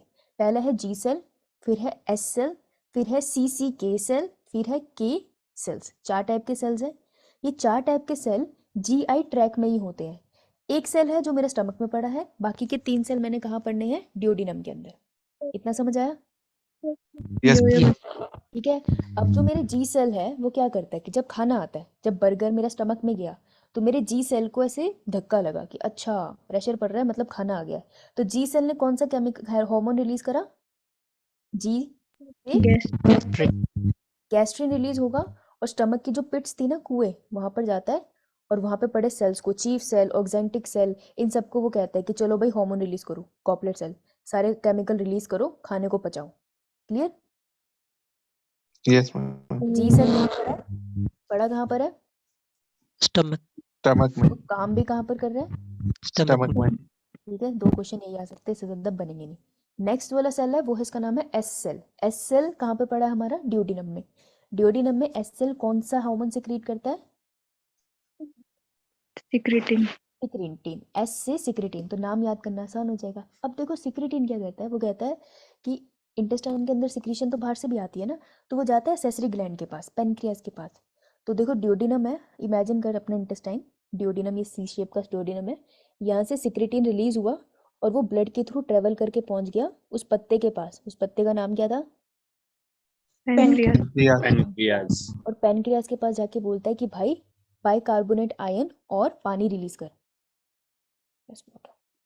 बाइकार्बोनेट आयन और पानी रिलीज कर। वो उससे एंजाइम रिलीज नहीं करा पाता, क्योंकि सिक्रिटीन ना सीधा साधा इंसान है, वो इतना स्ट्रांग नहीं है कि एंजाइम रिलीज करा पाए। ठीक है। तो पेनक्रियास के पास जाके उसको बोलता है कि तू बाइकार्बोनेट आयन रिलीज कर और पानी रिलीज कर। क्यों? ताकि ये बाइकार्बोनेट आयन पानी जब इंटेस्टाइन में आके गिरेंगे तो क्या होगा? बाइकार्बोनेट आयन क्या करते हैं इंटेस्टाइन में आके? पीएच को लो करेंगे। पीएच को एल्कलाइन बनाएंगे to make intestinal pH alkaline. क्योंकि अल्कलाइन। ऊपर से तो वो एसिडिक बन के आ रहा है ना, स्टमक के से खाना जब आएगा तो एसिडिक हो जाएगा, ठीक है। सिक्रेटिन, लेकिन अभी एंजाइम तो रिलीज नहीं करे पैनक्रियाज ने, तो ये देखो यहाँ लाइन लिखी है, ये बहुत इंपॉर्टेंट लाइन है कि सिक्रेटिन एंजाइम रिलीज नहीं कराता, वो पैनक्रियाज को स्टिमुलेट करता है पर एंजाइम रिलीज नहीं कराता। अब एंजाइम रिलीज कराने, तो एंजाइम रिलीज कराने के लिए थर्ड सेल आएगा, वो भी ड्यूडेनम में पड़ा है। अभी जो तीसरा सेल है ना, ये भी पड़ा है और ये देखता है कि यार एस सेल ने तो एंजाइम सिक्रेट नहीं कराया, चल मैं करता हूँ काम। तो जब ये थर्ड सेल खाना आता है इसके पास टाइम, तो ये थर्ड सेल है, इसका क्या नाम है, ये क्या सिक्रेट कराता है, chole Cholecystokinin, chole pancreozymin. Cholecystokinin, ma'am CCKPZ होगा। जेड नहीं है यार, नो कोलिसाइटोकाइनिन। मैम। अरे यार तू स्पेलिंग देख लो भाई, लेकिन कोलिसाइटोकाइनिन है, मेरा मत खराब करा। कोलिसाइटोकाइनिन एक हार्मोन है, याद मैम सेल रखना का CC के सेल है ना, बट हार्मोन का नाम। हाँ हार्मोन का नाम बेटा, मैं हार्मोन का नाम बोल रही हूँ। मैम हार्मोन का नाम CCKPZ है। CCK cholecystokinin, pancreozymin. Cholecystokinin. Done ma'am. कोई बात नहीं, हम फिर इस पे आर्गुमेंट कर लेंगे, मजा आता है रोज। मैम सी की सेल भी ड्यूडिनम में, हाँ प्रतिभा ये भी ड्यूडिनम में, देख ये डायग्राम देख, देख के पता चल रहा है ना ड्यूडिनम में, इसलिए हमेशा डायग्राम साइड में बना लिया करो। तो कोलिसाइटोकाइनिन जो है, अब ये क्या करता है, ये कहता है मैंने एंजाइम भी रिलीज कराना है, और पैनक्रियाज में और किसकी सिक्रीशन आती थी, सॉरी इंटेस्टाइन में पैनक्रियाज के अलावा किसकी सिक्रीशन आती थी, लीवर। गॉल ब्लैडर की। हाँ लिवर की बेसिकली। तो भी क्या करता है कि कोलिसाइटोकाइनिन जाता है पैनक्रियाज के पास और एंजाइम रिलीज करा देता है, और ये जाता है गॉल ब्लैडर के पास, क्योंकि लीवर से जो बाइल बना है वो गॉल ब्लैडर में प्रेजेंट है ना, तो गॉल ब्लैडर के पास जाता है और बाइल को रिलीज करा देता है, ठीक है। तो अब यहाँ से पैनक्रियासिक सिक्रीशन भी आ रही है और बाइल की सिक्रीशन भी आ रही है। अब बचा क्या, अब बचा सक्कस इंटेरिकस, राइट। यो यो मैम।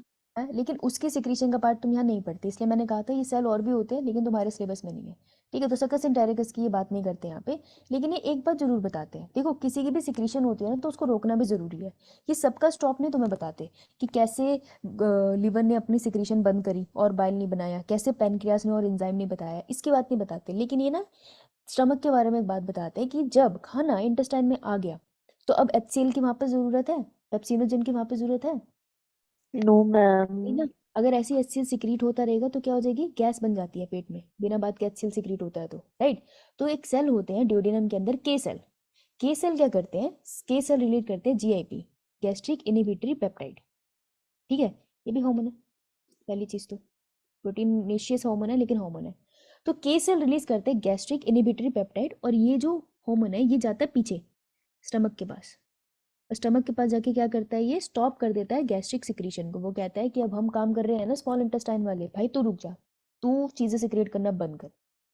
तो ये स्टमक की सिक्रीशन को रुकवाता है। वो कौन सा सेल था जिसकी सिक्रीशन स्टमक की सिक्रीशंस को एनकरेज करती थी कि तुम HCl सिक्रीट करो, वो कौन से सेल थे, जी सर।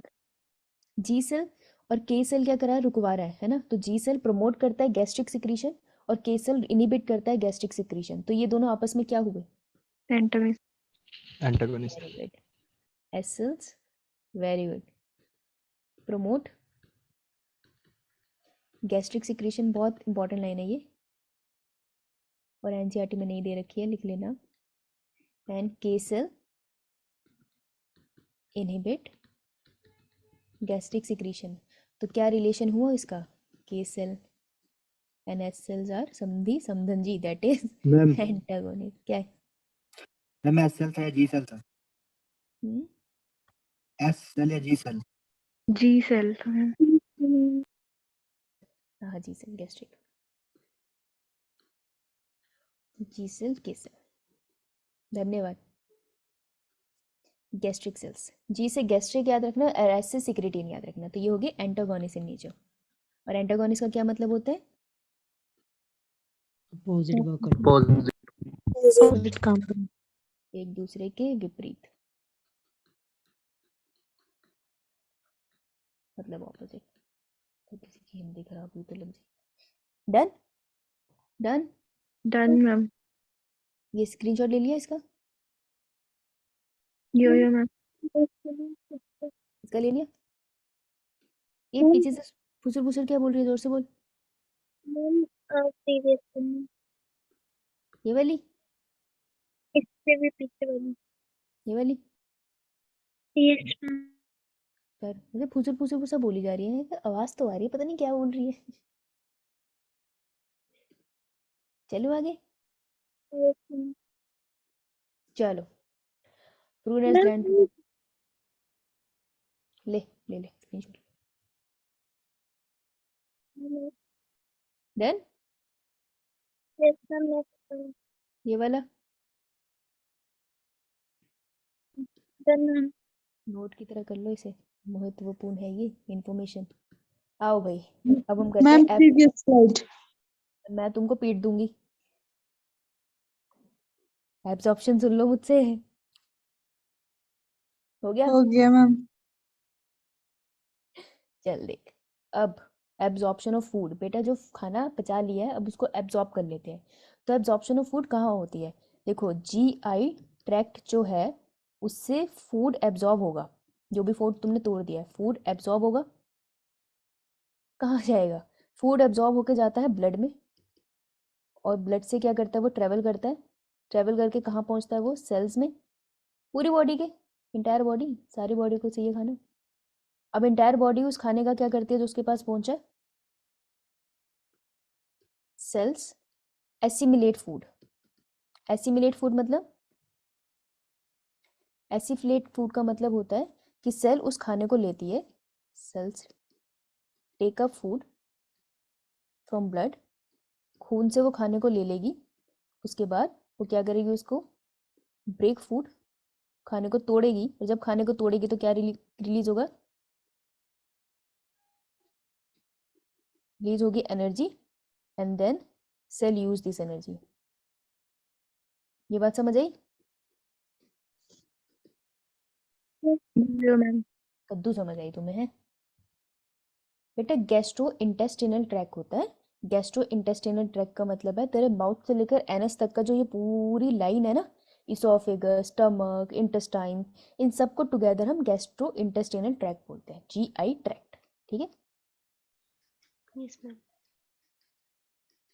मैं पता था किसी एक बच्चे को तो इसकी फुल फॉर्म नहीं पता होगी, पूछ लेते होते हैं। ठीक है, तो बेटा ये मेरा हाथ है ना, इसको क्या लेना देना है कि मैंने बर्गर ठूसा, मेरे दिमाग को क्या लेना देना है मैंने बर्गर ठूसा, मेरे पैरों को क्या लेना देना है बर्गर ठूसा, उसको ये लेना देना है कि जब मैं बर्गर खाऊंगी और वो मेरे इसोफेग मुंह में पहले डाइजेस्ट होगा कार्बोहाइड्रेट, स्टमक में डाइजेस्ट होगा, फिर स्मॉल इंटेस्टाइन में डाइजेस्ट होगा, फिर स्मॉल इंटेस्टाइन के ज्यूजिनम एंड इलियम के अंदर से जितना भी खाना डाइजेस्ट हो चुका है वहाँ पे उनकी ब्लड सप्लाई होगी उन स्ट्रक्चर्स के पास, स्मॉल इंटेस्टाइन के पास। सो सारा खाना उस ब्लड में चला जाएगा, और उस ब्लड से ट्रेवल करता करता मेरे हाथ के सेल्स के पास आएगा। मेरे हाथ के सेल्स उस खून से, क्योंकि ये सारी ब्लड सप्लाई है ना, अगर तुम देखो तो ये क्यों है, तो इस खून के हिसाब से मेरे जो सेल्स हैं वो खाने को खींच लेगी, खाने को खींच लेगी और अब उसके साथ खेलेगी। तो सेल ने खाने को खींच लिया और उसके साथ खेलना स्टार्ट किया, that is assimilation of food. अब एसिमिलेशन ऑफ फूड में क्या करेगी, अब जो कार्बोहाइड्रेट आया मेरा स्किन का सेल क्या नाचेगा उसके साथ, कुछ नहीं करेगा, वो उसको ब्रेक डाउन करेगा। खाना ब्रेक डाउन क्यों करेगा, क्योंकि खाने से हमें एनर्जी चाहिए, तो सेल उसको ब्रेक डाउन करके उससे एनर्जी निकाल लेगा। किसी एनर्जी को स्टोर करता है और बाकी एनर्जी वो यूज कर लेगा फंक्शन करने के लिए। तो सेल को अगर जिंदा रहना है तो उसको अपनी बॉडी में सेल को कितने सारे काम करने हैं ना साइटोप्लाज्म में, तो वो जिंदा रहने के लिए जितने भी काम करने हैं उसके लिए उसको एनर्जी चाहिए। जैसे स्किन के सेल को बार बार झड़ के नए स्किन का सेल आना है, तो इसके लिए तो एनर्जी चाहिए ना, तो उसको एनर्जी खाने से मिलती है, तो इसको कहते हैं फूड एसिमिलेशन। इतनी बात क्लियर हुई,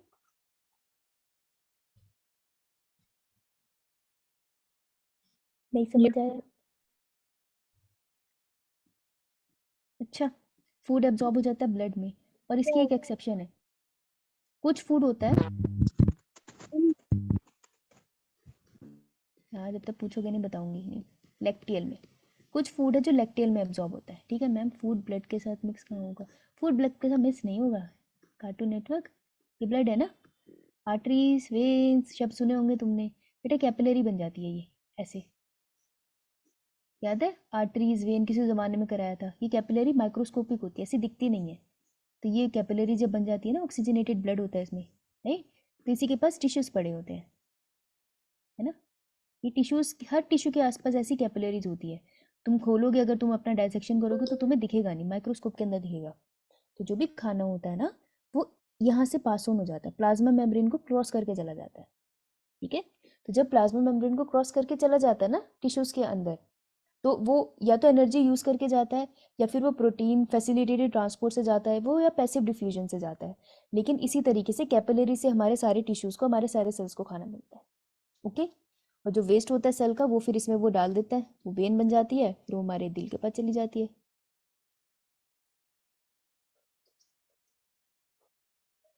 हाँ बेटा, बिल्कुल होगा। एनर्जी उसके लिए चीजें नहीं चाहिए होंगी, इन्हीं सबसे तो आएगी। ओके, तेरे को क्या लगता है फॉस्फेट कहाँ से आता है बे? एडिनोसिन कहाँ से आता है? ये सब कुछ खाने से ही तो मिलता है। एट द एंड केमिकली सब कुछ ब्रेक डाउन कर दोगे तो ग्लूकोज क्या है? कार्बन, हाइड्रोजन, ऑक्सीजन का मिक्सचर ही तो है। तो इन्हीं सबको तो मिला के तुम्हारे अमीनो एसिड बनेंगे। तो अमीनो एसिड कैसे बनेंगे, प्रोटीन कैसे बनेगा? खाने से ही तो आ रहा है सब कुछ। एनर्जी भी तो वहीं से आएगी। समझ आया अंशुल? Yes ma'am. ठीक है, चलो अब एब्जॉर्प्शन की बात कर ले। तुम्हें कुछ चीज़ों की एब्जॉर्प्शन पता होनी चाहिए। ठीक है, देखो ये एब्जॉर्प्शन पता है तुम्हें कहाँ पे बता रहे हैं अभी? ये एब्जॉर्प्शन तुमको, ये कौन से सेल है, कोई तुक्का मार सकता है कौन से सेल बने नीचे ये वाले? फिंगर लाइक प्रोजेक्शन अगर मैं बोलूँ तो कहाँ पड़ी थी? Villi. Microscopic finger like projection, microvilli. Microvilli. Microvilli के पास भी तो प्लाज्मा मेम्ब्रेन ही है, उसको क्रॉस करेगा। उसके नीचे जो विलाय थे, ये विलाय मैंने पूरे नहीं बनाया, मेरी गलती है। कैसे बनाऊँ?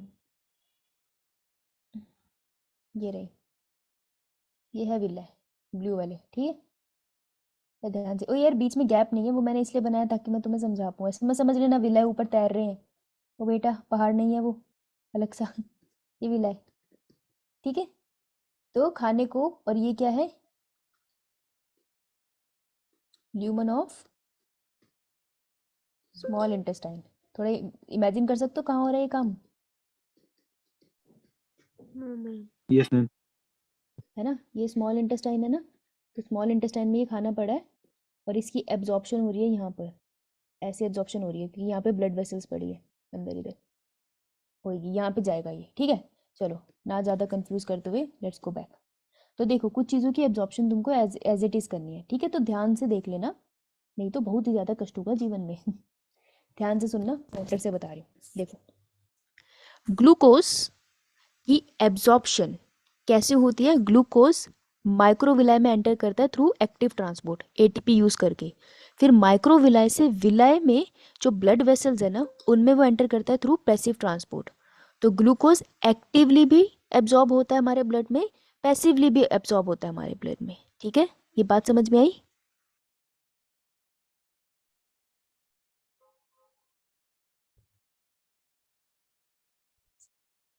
ना बोलो, ऐसे बैठते हैं। अरे बोलो, नहीं समझ आई तो।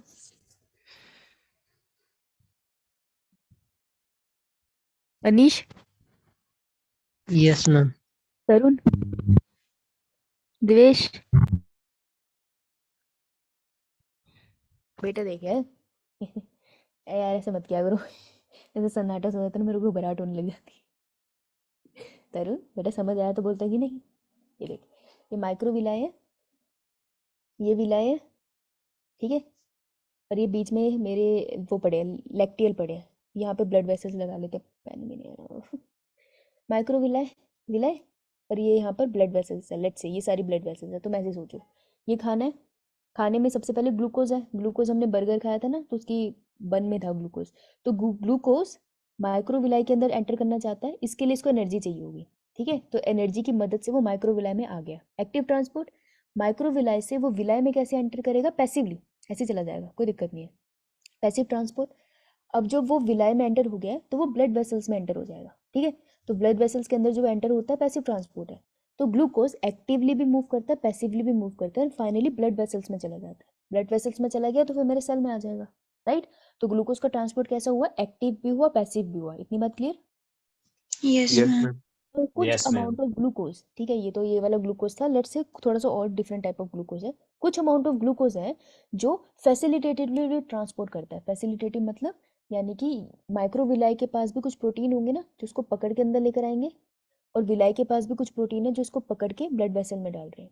तो ग्लूकोज एक्टिवली भी मूव करता है, फैसिलिटेटिवली भी मूव करता है और पैसिवली भी मूव करता है। तो 3 ट्रांसपोर्ट हमने प्लांट में पढ़े थे ना, वो तीनों की तीनों ग्लूकोज शो करता है। ये बात समझ आई? यो मैम। तो मैं ये बात लिख देती हूँ कि मैं लिखूंगी नहीं तो दिक्कत हो जाएगी। तो ग्लूकोज कैसे मूव करता है हमारे पास, पहले लिखती हूँ पैसिव, फिर मैं लिखती हूँ यहाँ एक्टिव, नहीं फैसिलिटेटिव। फैसिलिटेटिव तुम्हें पता है ना, फैसिलिटेटिव में नो एटीपी यूज होता है, याद है? Yes, ma'am. Yo ma'am. Yes, ma'am. वो एटीपी पर एक प्रोटीन की मदद, कैरियर यूज होता है यहाँ पे, राइट? तो वो तीनों तरीके का ट्रांसपोर्ट करता है, ग्लूकोज शो करता है। ठीक है, डन। अब देखो Yes, amino ma'am. Acid, amino acid का भी सेम गेम है। अमीनो एसिड भी ग्लूकोज को फॉलो करता है। वो कहते हैं कि मैं, ये कहा है अमीनो एसिड, चलो अमीनो एसिड बनाते हैं। ये अमीनो एसिड है, गोलू से ही तो बनाते हैं हम हमेशा से।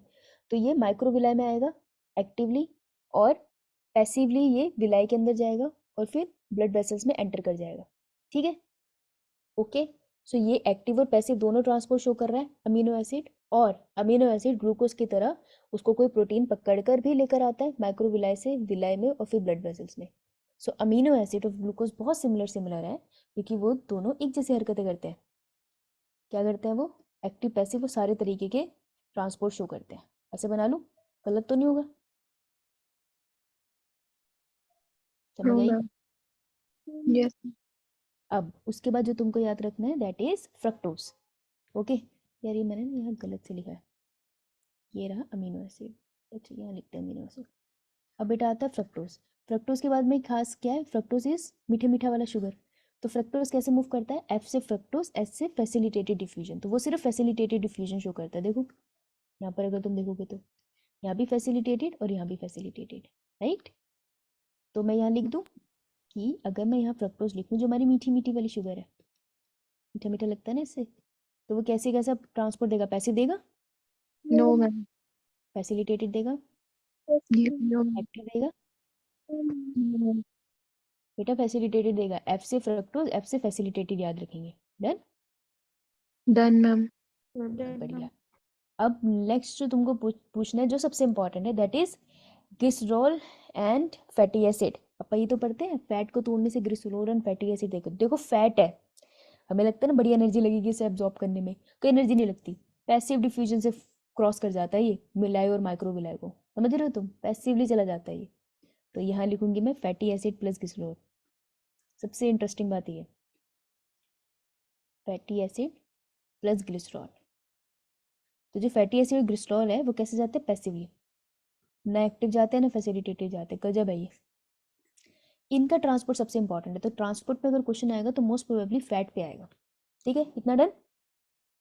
अब इसमें वो एक आयन है जिसका ट्रांसपोर्ट बताते हैं। नमक किससे बना होता है? NaCl। NaCl. छोड़ दो इसे तो Na positive, Na positive, Cl negative. पूछ लेते हैं कि वो कैसे ट्रांसपोर्ट होता है। तो देखो Na कैसे ट्रांसपोर्ट होता है? अच्छा सॉरी, मैंने लिखा नहीं। अच्छा हाँ, लिखा है, मैं सोचा मैंने लिखा नहीं। सोडियम जो है वो एक्टिवली ट्रांसपोर्ट होता है दोनों टाइम। देखो माइक्रोविलाई में भी एक्टिवली जाएगा और विलाई में भी एक्टिवली जाता है। ठीक है, तो सोडियम का ट्रांसपोर्ट कैसा है? एक्टिव, बहुत एक्टिव है ये, भागता ही इधर उधर। और क्लोरीन का ट्रांसपोर्ट कैसा है?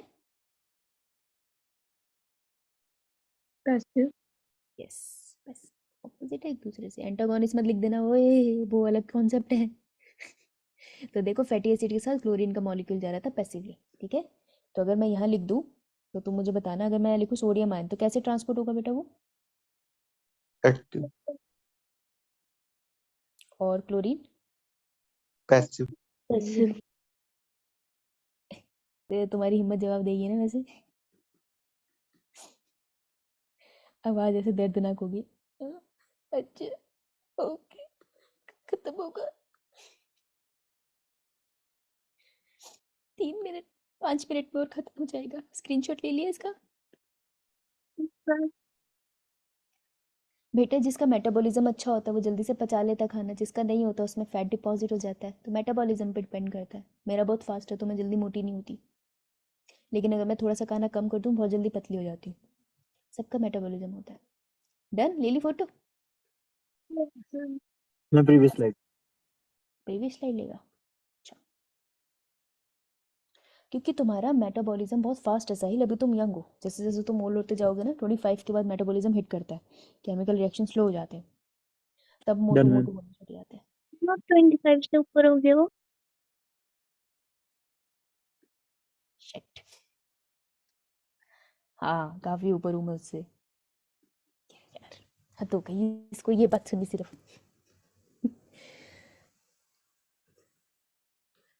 हाँ साहिल, मैंने भी वेट किया था। मैं भी उसके बाद ही मोटी हो पाई थी, मैं बहुत अंडरवेट थी, बहुत पतली थी मैं, बहुत ज़्यादा बॉडी शेमिंग होती थी मेरी। कोई बात नहीं, इट्स ओके, पागल है लोग। अब देखो, ट्रांसपोर्ट ऑफ फैट में तुम्हें इतना पता है, may be Asmita, transport of fat में तुमको इतना पता है कि उसका ट्रांसपोर्ट कैसे है, पैसिव या एक्टिव? पैसिव। तो ट्रांसपोर्ट ऑफ फैट में तुमको ये पता होना चाहिए कि ट्रांसपोर्ट ऑफ फैट में फैट को तोड़ने के लिए बाइल यूज होता है और फैट को ट्रांसपोर्ट करने के लिए भी बाइल यूज होता है। तो बिना बाइल के ना फैट का बहुत इशू होता है। तो जिनमें गॉल ब्लैडर में स्टोन और गॉल ब्लैडर निकालते तो उनको बहुत ज़्यादा दिक्कत हो जाती है, क्योंकि बाइल उनकी बॉडी में ना सिर्फ खाने के टाइम पे सडनली सिक्रीट होता है, राइट? क्योंकि स्टोरेज हाउस तो है ही नहीं है बाइल के लिए, समझ रहे हो ना? गॉल ब्लैडर वही होता है जो स्टोर करता है बाइल को। तो बाइल के बिना फैट का बहुत प्रॉब्लम है, फैट की ब्रेकडाउन का प्रॉब्लम है, ट्रांसपोर्ट का प्रॉब्लम है। तो ट्रांसपोर्ट और फैट के लिए जो चाहिए होता है वो बाइल सॉल्ट चाहिए होते हैं। तो देखो, बड़े वाले मॉलिक्यूल थे फैट के, उसको तोड़ दिया छोटे छोटे मॉलिक्यूल ने। किसने तोड़ा इसे? बाइल ने, ठीक है? ये स्मॉल फैट मॉलिक्यूल हो गए और ये लार्ज मॉलिक्यूल्स है। अब जो फैट के मॉलिक्यूल होते हैं ना, वो किससे बने होते हैं? ग्लिसरॉल प्लस फैटी एसिड की चेन से बने होते हैं, और इसको पानी पसंद नहीं होता। तो अब ये सारे के सारे कहाँ पड़े हैं? ये सारे के सारे कमबख्त स्मॉल इंटेस्टाइन में पड़े हैं। स्मॉल इंटेस्टाइन में चारों तरफ पानी पानी है। वो कह रहा है मैं तो बहुत अनकंफर्टेबल हूँ, कब तक पैर पकड़ के बैठूं। इसको चाहिए होती है कवरिंग, कोई इसको बचा ले। तो इनको बचाने के लिए जो आते हैं दैट इज बाइल सॉल्ट्स। तो अब क्या होगा? बाइल सॉल्ट्स इनके आसपास आके इकट्ठे हो जाएंगे, ठीक है? तो देखो ऐसे होते हैं बाइल सॉल्ट्स। बाइल सॉल्ट जो होते हैं उनकी खास बात होती है, ये बाइल सॉल्ट बनाया मैंने, ये बिल्कुल तुमको लिपिड के मॉलिक्यूल की जैसा नहीं लग रहा? Right, yes ma'am. है ना? तो होता भी वैसे ही है। देखो, उसका जो हेड था लिपिड का, उसको पानी पसंद था या नफरत थी? पसंद। तो हाइड्रोफिलिक, ये भी हाइड्रोफिलिक है ये। और टेल को नफरत थी, तो ये है हाइड्रोफोबिक। फोबिक। ये भी वैसे ही है। तो ये क्या करता है? टेल को सेंटर पे ले आता है, कहता है चलो ये हाइड्रोफोबिक एंड इसके पास ले आएंगे, और जो सिर है वो बाहर की तरफ हो जाए। तो ये बिल्कुल ऐसे गोला बना लेते हैं, ठीक है? ऐसा सा स्ट्रक्चर बन जाएगा, ठीक है? इसको हम क्या कहते हैं? मिसल। साबुन में भी सर्फ के साथ भी होता है। तो मिसल में तुमको क्या दिख रहा है? मिसल में एक्चुअली तुमको दिख क्या रहा है? Bile salts plus small fat molecules, correct? ठीक है? ये इसलिए बनते हैं ताकि फैट मॉलिक्यूल पानी से थोड़ा दूर रह पाए। इतनी बात क्लियर सबको? यो मैम। ठीक है, अब ट्रांसपोर्ट बताऊं? बहुत आराम से लिख रखा है मैंने, ताकि इजीली ट्रांसपोर्ट तुम्हें समझ में आ जाए लाइन वाइज। ये करेंगे फिर क्लास खत्म। देखो ध्यान से सुनना, थोड़ी बस 5 मिनट के लिए, फिर मैं जा रही हूँ।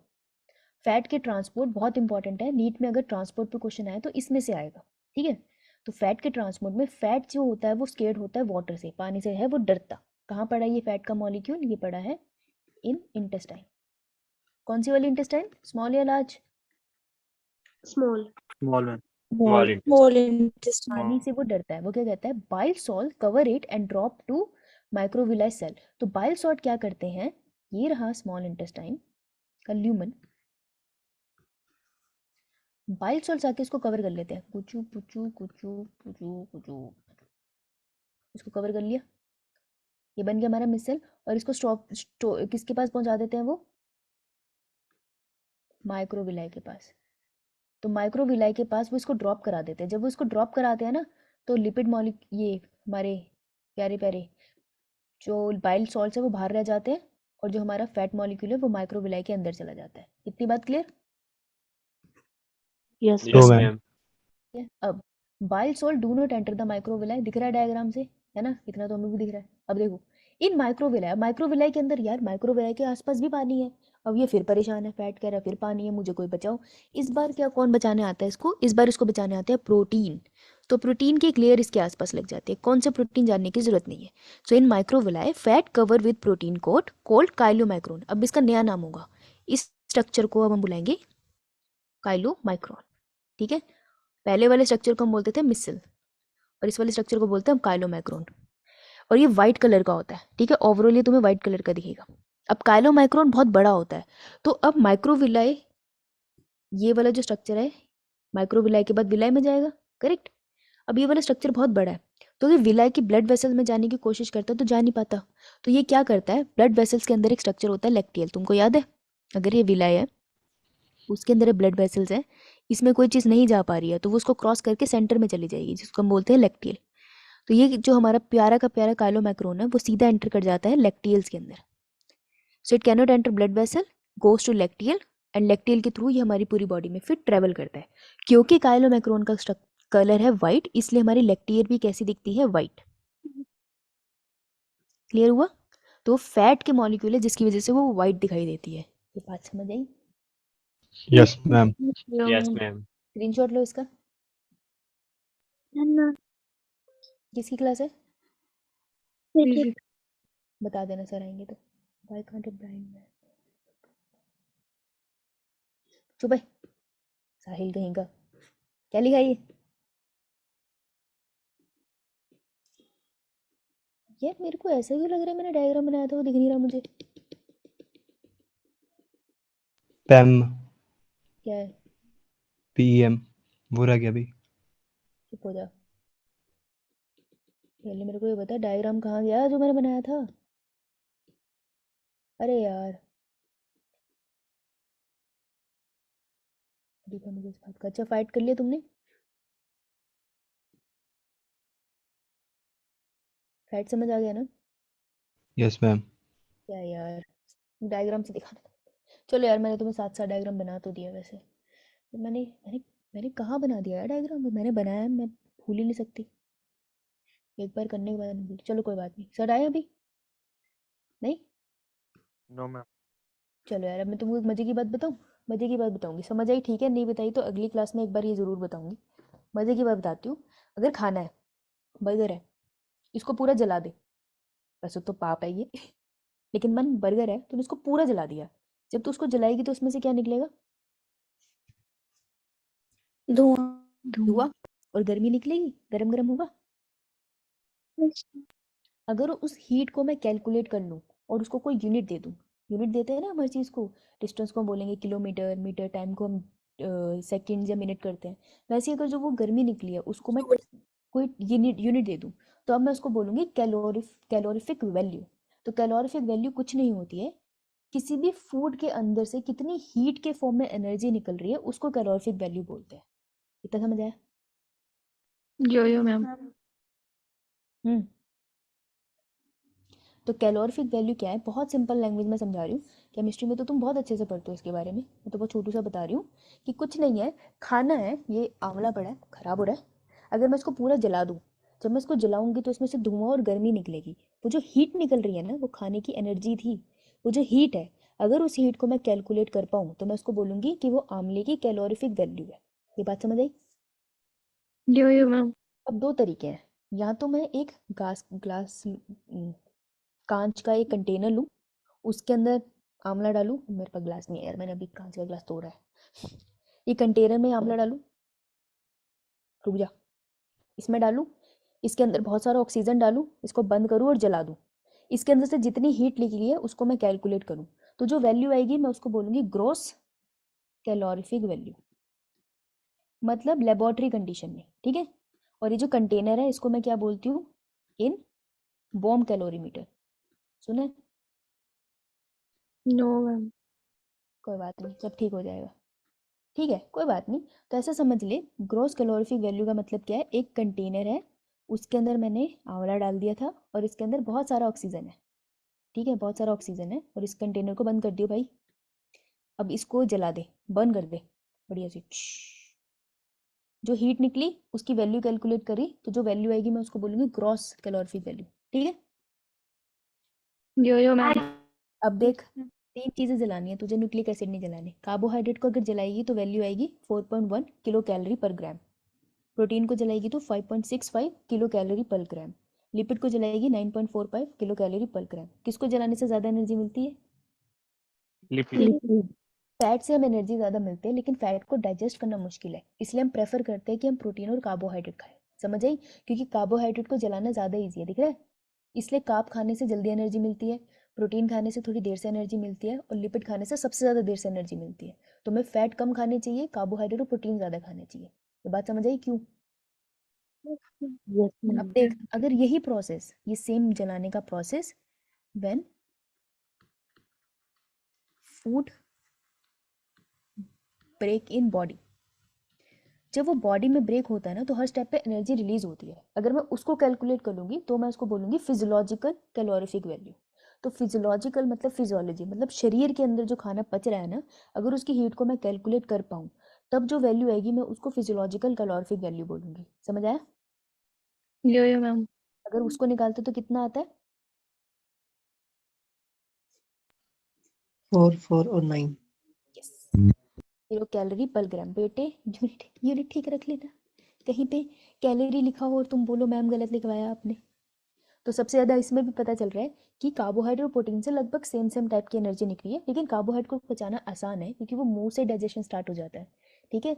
और लिपिड से हमें सबसे ज़्यादा एनर्जी मिलती है, लेकिन उसको पचाना मुश्किल है, पहले तो उसको 2 बार कवर करना पड़ जाता है तो उसका प्रोसेस थोड़ा डिफिकल्ट है, राइट। तो ये 2 वैल्यूज़ है जो तुमको यस लर्न करनी पड़ेगी। इससे पहले तुम मुझसे पूछो, रटना पड़ेगा। समझ आई? यो मैम। कपित सर आप आगे हो या मुझे दिख नहीं रहे हो?